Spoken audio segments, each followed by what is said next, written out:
ஏதாவது காரியம் ஆகணுமா சார்? ஒருத்தனும் மாட்ட மாட்டேங்க.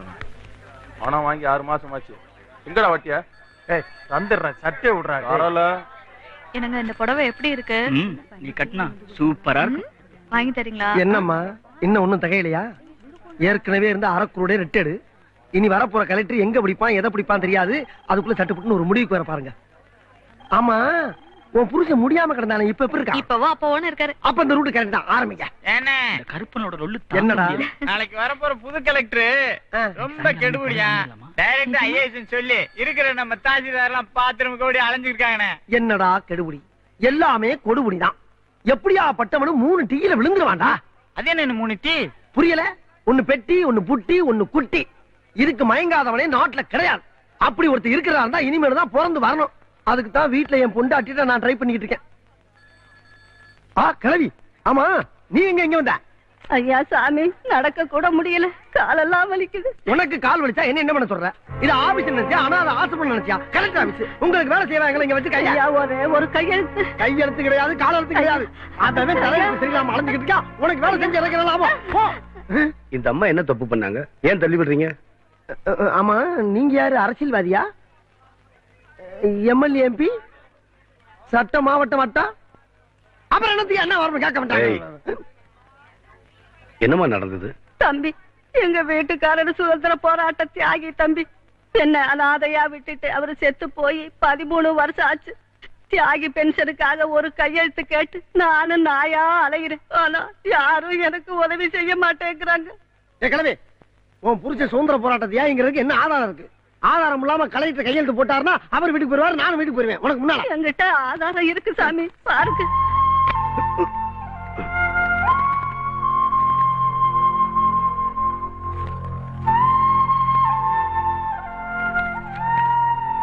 ஏயா, இதுக்கு மேல என்ன ஆதாரம் வேணும்? இதுக்கு மேல என்ன ஆதாரம் வேணுமா? 500 ரூபாய் பணம் வேணும். 500 ரூபாயா? எதுக்கு? ஏயா, என்னைய பார்த்தா விவரமான மதுரக்கரால் மாதிரி இருக்க. நீ நாட்டு நடப்பு தெரியாம இந்த கிளை மாதிரியே பேசிக்கிட்ட. அப்படி கலெக்டர் ஒவ்வொரு கையெழுத்துக்கு 1000 ரூபாய் பணம் வாங்குவாரு. ஏதோ பென்ஷனு தியாகி அப்படிங்கறதுனால ஒரு 500 ரூபாய் தள்ளுபடி. அது இன்னைக்கு மட்டும்தான். நாளைக்கு வேணா புது கலெக்டர் வேற வரானா. கொஞ்சம் வயசு வேற.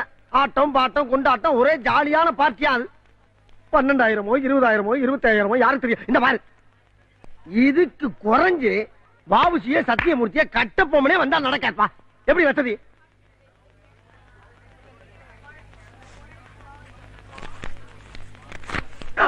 இந்த பாட்டி, உனக்கு நாளைக்கு கையெழுத்து ஓகே, நீ போகலாம். நீங்க போங்க. கடவுளே, ஆமா பாட்டிக்கு நீங்க என்ன வேணும்? அந்த அம்மாவுக்கு பையன் வச்சுக்கேன். இதுதாயா ஈவ இறக்கங்கிறது. நாட்டுல பிறந்த ஒவ்வொரு மனுஷனுக்கும் மனசுல ஈர இருக்கணும். அவன் தான் மனுஷன். என்ன சொல்றீங்க? பைத்தியக்கார.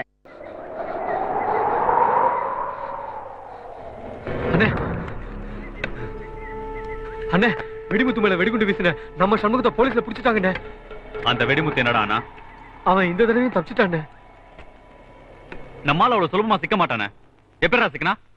ஏயா, ஊருக்கே வெடி வைக்கிறவன் இந்த வெடிமுத்து ரயில்வே ஸ்டேஷன்ல எனக்கே ஒருத்த வெடி வச்சிருக்கான். கந்தக வாச கண்டவன கப்புனு குனிஞ்சங்காட்டிக்கு நான் தப்பிச்சேன். இல்ல கதை முடிஞ்சிருக்கும்ல. என்ன பண்ணீங்க அவனை?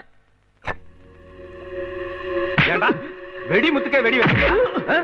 எங்க வாங்கினாத? தெரியுமா? ஒரு வெடி கொண்டு வீசிட்டா நீ எல்லாம் தீவிரவாதியா? எங்கடா அவன்? தெரியாது.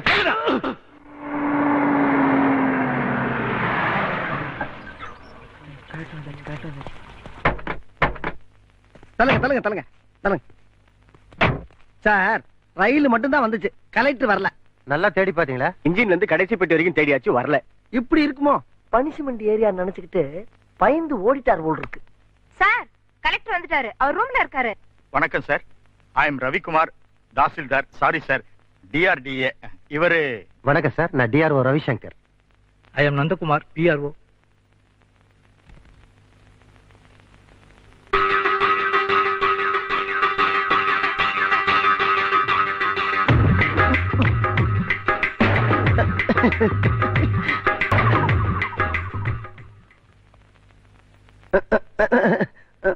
டபேதார், மனுநீதி சோழன் என் பேரு. மனுவை வாங்கு, நிதிய வாங்காத. இப்போ உன் பேர் என்ன? சுருக்கிட்டேன், வெறும் சோழன்.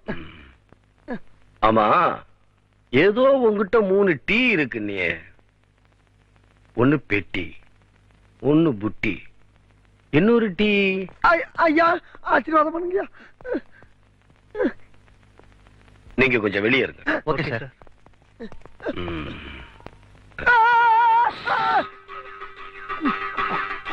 உனக்கு தெரிஞ்சது 3 டீ தான்.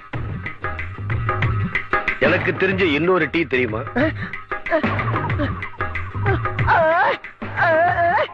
இதத்தான் நான் முதல்ல உங்ககிட்ட. எனக்கு தெரிஞ்ச 4வது டீ அடி. இந்த பார், உனக்கு உள்ளங்கை அரிக்க ஆரம்பிச்சா எனக்கு மணிக்கட்டு அரிக்க ஆரம்பிச்சிடும். ஐயா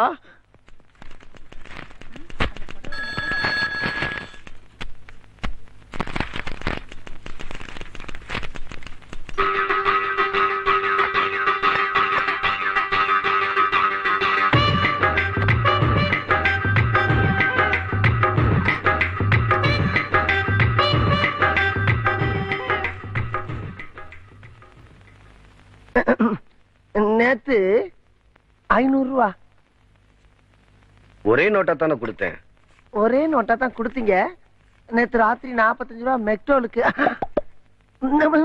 குடும்ப செலவுக்கு, பிள்ளைக்கு அம்மா பத்திருக்கு அந்த செலவு. இது எல்லாத்தையுமே நீ குடும்ப செலவுக்கு வச்சுக்க. கலெக்டர் கிட்டயே லஞ்சம் வாங்கின முதல் டவாலி நீதான். இதுவே கடைசியா இருக்கட்டும். நேத்து பென்ஷனுக்கு மனு கொடுத்தாங்களே ஒரு அம்மா, அவங்கள போய் கூட்டிட்டு வா. ஐயோ ஐயோ ஐயா, பென்ஷன் மனம் கேட்டு ஒரு கிளவி 6 மாசமா வந்துகிட்டு இருக்குமே, அந்த கிளவி இப்ப எதுவும் வந்துச்சா? ஆனா அந்த அம்மா கொடுத்த மனு வச்சிருக்காயா? கலெக்டர் அந்த கிளவி உடனே கூட்டி வர சொல்றாரு. தேடுங்க வாங்க. ஐயோ, என் பொழப்புல இடி விழுந்துருச்சு. இந்த கிளவி எங்க போய் தடுவேன்? ஐயா, அந்த கிளவியை காட்டா. ராமா முருகா ஆண்டவா.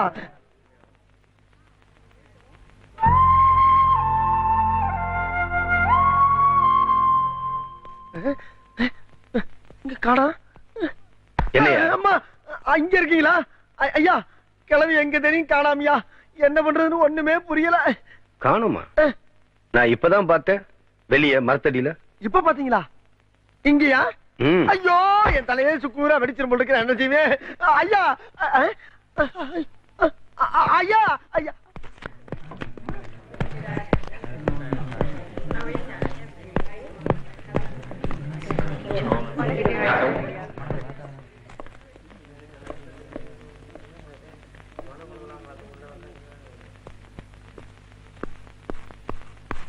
எம்மா எம்மா எம்மா எம்மா,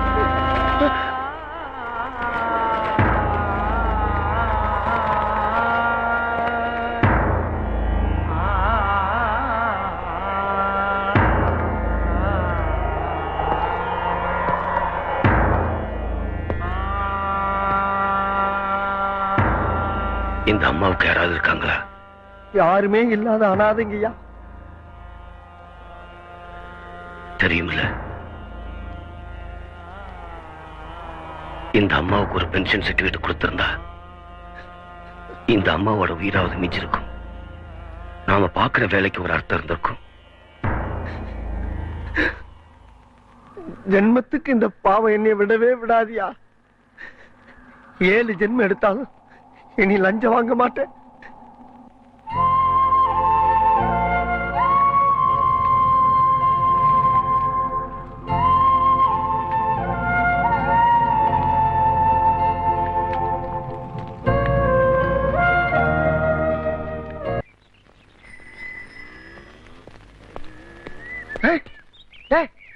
யாரா அந்த கிழவை?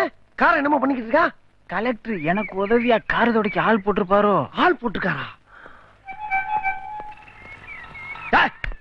ஏன் கார அடிச்சுக்கிட்டு இருக்கா? அடிக்கலைங்க, துடைக்கிறேன். துடைக்கிறியா? ஆமா, நீ யாரு? ஐயா, நீங்க யாரு? நான் யாரா? நான் யார்? பேரை கேட்டு கலெக்டர் ஆஃபீஸே கதியலையும் கிடக்கு. கலெக்டர் கார்ல கலெக்டர் பின் சீட்ல தான் உட்காராரு, அண்ணன் முன் சீட்ல உட்காராரு. அப்பேற்பட்ட ஆளு நீ யாருன்னு கேட்டுவிட்ட. சரியானே? கலெக்டர் ரெடி ஆயிட்டாரா? ஐயா சொன்னீங்கன்னா போய் எழுப்பிட்டு வர்றேன். No, I will wait for some time. Chicken tikka collector. ஐயா ரொம்ப பெரிய படிப்பு படிச்சிருப்பீங்க போல் இருக்கு. தோஸ்டர்ஸ் அந்த காலத்துல 4 letters degree 4 எழுத்து படிப்பு. yes yes yes சி. அண்ணா இதுக்கு மட்டும் அர்த்தம் தெரியலண்ணே. SSLC சொல். பெரிய படிப்பு தான். 4 எழுத்து படிப்பா இருக்கு. நானு காடவத்து மாடவத்து கஷ்டப்பட்டு படிக்க வச்சேன். என் மகன் 3 எழுத்து படிப்போட நிறுத்திக்கிட்டானே. அவனும் கொஞ்சம் ஊண்டி படிச்சிருந்தான்னா உங்களை மாதிரி 4 எழுத்து படிச்சிருப்பேன்.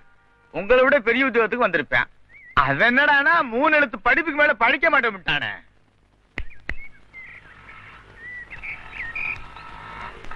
அது என்னடா 3 எழுத்து? அதானே ஓரொன்னு 1 ஈரொன்னு 2 3 3 3 எழுத்துனே. அது சரி, அதை விடு, நான் படிக்கல. ஏ படிச்சே, அது என்ன 3 எழுத்து படிப்பு? என்ன அளவு படிப்போ? என்னமா ஐஏன்றாங்க. ஐயா எஸ் ஐயா, நீங்க யாரு? நம்ம கலெக்டர் போயிருக்கான்ல, அவனோட அப்பன் தான் நானு. ஐயா, என் தெய்வத்தின் தெய்வமே, அவ்வையார்கிட்ட முருகப்பெருமான் மாடு மேய்க்கிற பையன் மாதிரி வந்து சுட்ட பழம் வேண்டுமா சுடாத பழம் வேண்டுமா என்று கேட்டு கிளவி ஞான கண்ணை மாதிரி 4 எழுத்து படிப்பை விட 3 எழுத்து படிப்பு தான் பெரிய படிப்பு என்று எடுத்துக்காட்டி என் அறிவு கண்ணை திறந்து வைத்த அவ்வையனே. நீங்க யாருன்னு இப்பவாலும் சொல்லுங்க. நாங்க நாய்ங்கய்யா, நாய்ங்க. இது டிரைவர் நாயி, இது பீவன் நாயி. பயந்துராதீங்க, கடிச்சிட மாட்டான். இப்ப நீங்க தாராளமா காரை கடிக்கலாம். ஐயா, அவசரப்பட்டு இங்க நடந்த அக்கிரமத்தை ஐயாட்ட சொல்லி ஆளை அவுட் ஆக்கிறாதீங்கயா.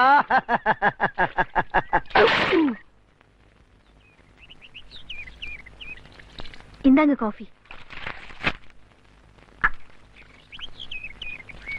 இத பாருங்க, இன்னைக்கு ஃபர்ஸ்ட் டைம் காலேஜ்ல லெக்சரரா டியூட்டில ஜாயின் பண்ண போறேன். நீங்க என்ன பண்றீங்கன்னா காலேஜ்ல எல்லாரும் முன்னாடி என்ன உங்க கார்ல கொண்டு போய் டிராப் பண்ணணும். கேக்குறதுக்கு நல்லாதான் இருக்கு. கல்யாணம், காது குத்து, கச்சேரி, காலேஜுக்கெல்லாம் கவர்மெண்ட் வண்டியை யூஸ் பண்ண கூடாது. ஆபீஸ் வேலைக்கு மட்டும்தான் யூஸ் பண்ணணும். பெரிய சீமை இல்லாத காரை கண்டு விட்டுவேன். போற போகல காரை நிறுத்தி அந்த பிள்ளை இறக்கி விட்டு போனேன். உன் கார் தேஞ்சா போயிடுறேன். 1000 பேர் இருந்தாலும் அந்த வாத்தியார் வேலை பாக்குற பிள்ளை இல்ல. நீ நம்ம ஊர்ல மாடு மேய்க்கிறப்ப 10 மாடு மேய்க்கிறதுக்கே வெள்ளன பிறட் போவே இல்லையா? அது மாதிரி காலேஜ்ல போய் 100-150 பிள்ளைகளை கட்டி மேய்க்க வேண்டாத பிள்ளை. நீ பேசாம இருந்தாயே, என் கரச காட்ட வித்து ஆகுது. உனக்கு ஒரு கார் வாங்கி கொடுத்துறேன். நீங்க ஒரு ஆளு போது இவளை கெடுக்கிறது. மாமா, நீங்க 100 வருஷம் நல்லா இருக்கணும். இட்லிக்கு பதில் அல்வா கொடுத்துட்டியா? என் மருமக எனக்கு எது கொடுத்தாலும் அல்வா தான்டா. பாத்தியாடா என் மருமகளை? நீ என்னைக்காவது ஒரு நாளாவது என்னை பார்த்து ஒரு 80 வயசு வரைக்கும் அட போகட்டும் ஒரு 70 வயசு வரைக்காவது இருன்னு சொல்லிருப்பியா? இப்பதான் வயசு 75 ஆகி போச்சு. சாப்பிடுங்க. நீ சாப்பிடுமா?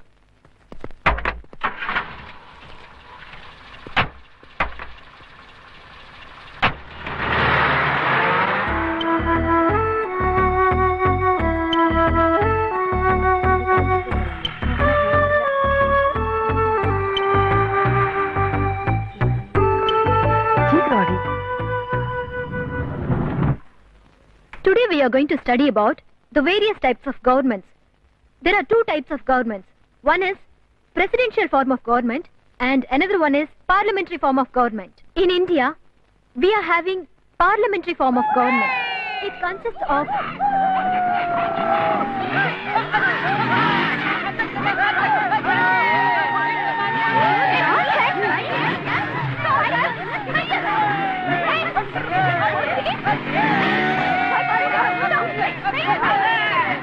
all of you get inside.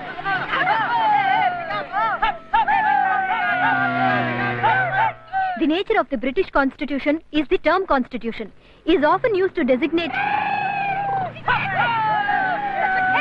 இவங்கெல்லாம் நம்ம காலேஜ் பசங்களா? இல்ல மேடம், லோக்கல்ல படிக்கிற காலி பசங்க. இது எங்களுக்கு எல்லாம் பழகி போச்சு மேடம். நீங்க புதுசா வந்திருக்கீங்கல்ல, உங்களுக்கு அப்படிதான் இருக்கும். பெரிய பெரிய விஐபி பசங்க, எம்எல்ஏ எம்பி வீட்டு பசங்கன்னு சொல்லிக்கிட்டு இப்படி அலையுதுங்க. இவங்க வேலையே தான் மேடம். ஆமா, இதெல்லாம் பிரின்சிபல் கிட்ட கம்ப்ளைண்ட் பண்ண மாட்டீங்களா? பல தடவை சொல்லிருக்கோம் மேடம். பிரின்சிபலே இவங்க கண்டு பயந்து ஓடுறாங்க. யாருமே கண்டிக்கிறது இல்ல மேடம். போலீஸ்ல கம்ப்ளைண்ட் பண்ண வேண்டியதானே? போலீஸ் கிட்டயா? அங்க போனா நமக்கு பாதுகாப்பு இதை விட மோசமா இருக்கும். அப்படின்னா போலீஸ் கிட்ட சொல்றத கலெக்டர் கிட்ட சொல்லலாமே. மேடம், பாடம் சொல்லி தரது மட்டும் நம்ம வேலை இல்ல. படிக்க வர ஸ்டூடெண்ட்ஸ்க்கு பாதுகாப்பாவும் இருக்கும். Welcome welcome. How are you, டா? நான் சொல்லல செம்பருத்தி ஜில்பா இவதான் தலைவா. ஓ ரோஜா மாதிரி இருக்கிற ஃபிகரை செம்பருத்தின்னு சொல்றீங்களடா? பாக்குறதுக்கு தான் தலைவா சாப்பிட்டு நேத்து இவன் நம்ம ஆளை போடல, அவன் இப்ப ஹாஸ்பிட்டல்ல கிடக்கான் தலைவா. ஹாஸ்பிட்டல்ல பாத்துட்டு தான்டா வர்றேன். டேய் ஏசி என்னடா சொன்னாரு? ஒரு கண்ணத்துல அரைஞ்சா மறு கண்ணத்தை காட்டுன்னு சொன்னாரு. நீங்க என்னடா பண்ணீங்க? காட்டி இருக்கணும் காட்டிலேயே தலைவா. ஒரு பொண்ணு அடிச்சா அதுக்கு என்ன அர்த்தம் தெரியுமாடா? தெரியலையே. அடிச்சுக்கோன்னு அர்த்தம். இப்ப என்னடா பண்ண போறீங்க? அடிக்கலையே. அம்மா அம்மா அம்மா அடி வாடி அடி வாடி எங்க பக்கலங்க எங்க காப்பத்த முக்காத்துட்ட பாடாத வாய திறந்து. ஏய் லதா, ரமேஷ், வெளியில போய் விளையாடுங்க. அப்பாவை டிஸ்டர்ப் பண்ண கூடாது. ஹலோ, போங்க. ஆமா, எம்எல்ஏ சம்சாரம் தான் பேசுறேன். ஐயோ, அப்படியா? என்னத்த, என்னாச்சு? நம்ம சூர்யா என்ன தப்பு பண்ணானோ தெரியலையே. காலேஜுக்கு உடனே வர சொல்றாங்க. அதுவும் பேரண்ட்ஸ் மட்டும் வரணுமா? காலேஜ் பக்கம் அவனுக்கு என்ன வேலை? போய் பார்த்தாதானப்பா தெரியும்.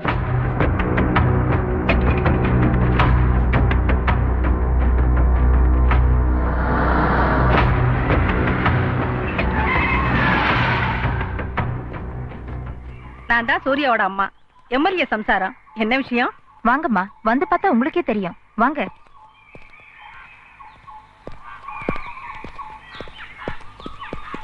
சார், இந்த பசங்களோட பேரண்ட்ஸ் இவங்கதான். என்னப்பா சூர்யா, எதுக்காக இத்தனை பேருக்கு முன்னால மண்டி போட்டிருக்க? என்னடா சூர்யா, என்ன நடந்தது? ஏன்பா பஸ்ல போற பெண்கள் மேல மோதுறீங்க, உரசுறீங்க.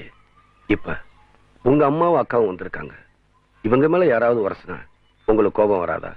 ஏமா, நீங்க எல்லாம் வசதியான விட்டு பொண்ணுங்க, படிக்கணும்னு தேவையில்லை, பஸ்ல தான் போகணும்னு அவசியம் இல்லை.